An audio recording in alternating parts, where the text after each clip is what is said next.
Banyak yang bilang Gen Z itu hidup di masa yang enak. Milenial hidupnya juga nggak sekeras generasi sebelumnya.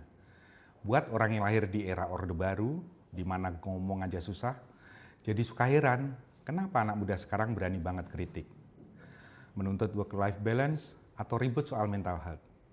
Tapi saya lupa, milenial dan Gen Z lahir di dunia yang lebih rusak. Harga rumah selangit, iklim politik panas, media sosial bisa jadi toksik.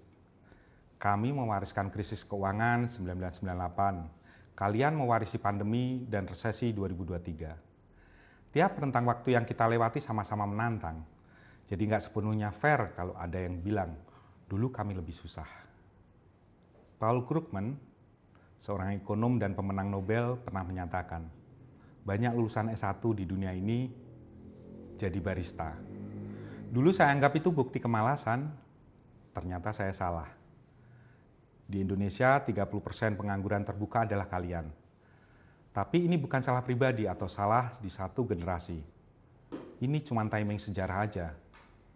Di mana lapangan kerja sedikit, upah stagnan, tapi biaya hidup melambung. Generasi sebelum Gen Z bisa beli rumah di usia 25 tahun dengan gaji karyawan biasa. Kalian, gaji 5-8 juta, DP rumah sudah 200 juta. Dan beraninya ada yang bilang Gen Z itu generasi micin. Tapi saya iri sama kalian. Generasi kami takut jadi pengusaha. Kalian ciptakan Gojek, Traveloka, dan startup yang mengubah negeri. Generasi kami diam soal mental health.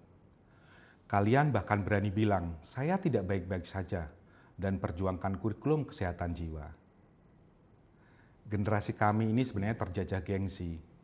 Kalian jualan online, jadi konten kreator, investasi kripto tanpa peduli omongan orang. Kalian punya 7 menteri di kabinet merah putih ini, di usia muda.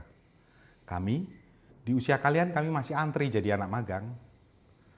Rahana dan Callum Williams dari The Economist pernah bilang, kalian lebih terdidik, lebih kritis, dan cepat beradaptasi. Dan dengar ya pernyataan kagum dari generasi yang pernah kesandung ini. Kredit macet 37% dari pinjol, itu bukan kenakalan, itu jerat sistemik. Kami dulu bahkan terlena kredit mobil tanpa baca kontrak. Kalian lawan platform ilegal itu, desak OJK bertindak. Kalian melek finansial, tapi jangan sampai terjebak toxic productivity. Kerja 3 job, investasi sampai burnout.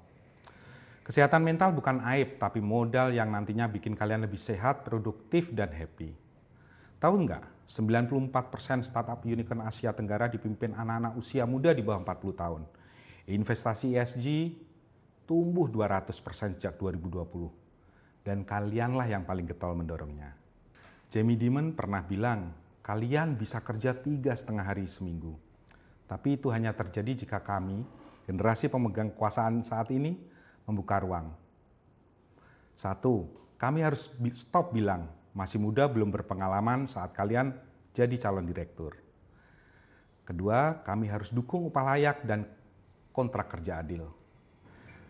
Selanjutnya, kami harus akui kalian lebih paham masa depan daripada kami yang terjebak pola pikir masa lalu. Buat teman-teman milenial dan Gen Z, ambil alih kursi kepemimpinan. Desak kami jika kami menghalangi, tapi jangan lupa, kami masih bisa jadi sekutu. Ceritakan pada kami soal Web3, green jobs, atau pentingnya empati di dunia kerja. Karena masa depan itu milik kalian, sejarah telah mencatat. Revolusi terhebat selalu dimulai ketika generasi tua cukup rendah hati belajar dari anak muda. Saya Cus Darmawan dan ini adalah Mindscape.